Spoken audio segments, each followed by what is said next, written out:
NCP এখন পুরো জাতির শত্রু। বিএনপি আমলে যদি এনসিপির এই হাল হয় তাহলে আওয়ামী লীগ আসলে এনসিপির কি হতে পারে সেটা একটু চিন্তা করে দেখেন। সেদিন এনসিপির অবস্থা এতটাই ভয়ঙ্কর হবে যেটা মানুষের কল্পনাকেও হার মানাতে পারে। আপনারা দুদিন তিন দিন ধরে লক্ষ্য করে দেখেছেন বিএনপির হাতে কিভাবে নির্যাতিত হচ্ছে সেই এনসিপির মূল নেতাকর্মীরা। এনসিপির প্রধান নাহিদ ইসলাম, হাসনাত আব্দুল্লাহ, নাসির উদ্দিন পাটোয়ারির সার্জিস আলম, আসিফ মাহমুদ থেকে শুরু করে আরো অসংখ্য নেতাকর্মীকে দৌড়ানি দিচ্ছে সেই ছাত্র দলের নেতাকর্মীরা, এরকমই অভিযোগ উঠেছে। আপনারা কিন্তু দেখেছেন সেই দৃশ্যগুলো দেখলে মনে হচ্ছে এটা বিএনপির আমল নয়, যেন এটা আওয়ামী লীগের আমল। এনসিপি এখন এমন একটি দলে পরিণত হচ্ছে যে যেদিকেই যাবে সেদিকেই তারা দৌড়ানি খাবে। যদি এনসিপি কোনো রাজনৈতিক সংগঠন না খুলতো তাহলে দেখতেন তাদের মাথায় আজ সকল রাজনৈতিক সংগঠনগুলো রাজমুকুট দিত, কিন্তু ভাগ্য তাদের এতই খারাপ, রাজনৈতিক সংগঠন খোলার কারণে আজ সকল রাজনৈতিক দল তাদের বিরুদ্ধে চলে গিয়েছে। অথচ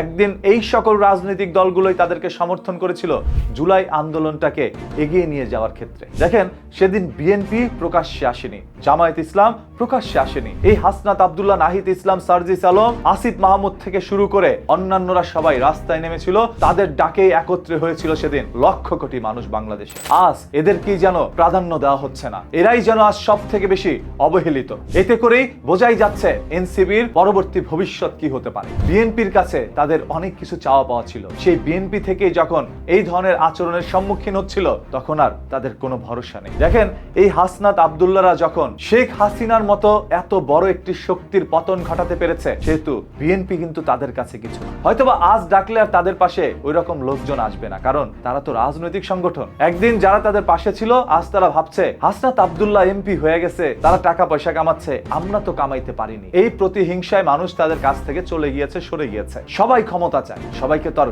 ক্ষমতা দেওয়া যায় না। কিন্তু আজ হাসনাত আব্দুল্লাহর ডাকে না আসলো, একদিন এরকম হাসনাত আব্দুল্লাহদের ডাকে আবারও মানুষ একত্র হবে, যদি এখনই সরকার এই সকল জিনিসগুলো নিয়ন্ত্রণ করতে ব্যর্থ হয়। সেদিন আন্দোলনটা হয়েছিল ছাত্র লীগের বিরুদ্ধে, এখন আবার ছাত্র দলের বিরুদ্ধে অসংখ্য মানুষ চলে যাচ্ছে। এই লীগ আর দলের চরিত্র যেন একরকম না হয়। আমরা চাই দল যেন জনগণের জন্য কাজ করে। সর্বশেষ এনসিপির পরবর্তী ভবিষ্যৎ আপনাদের কাছে কি মনে হচ্ছে?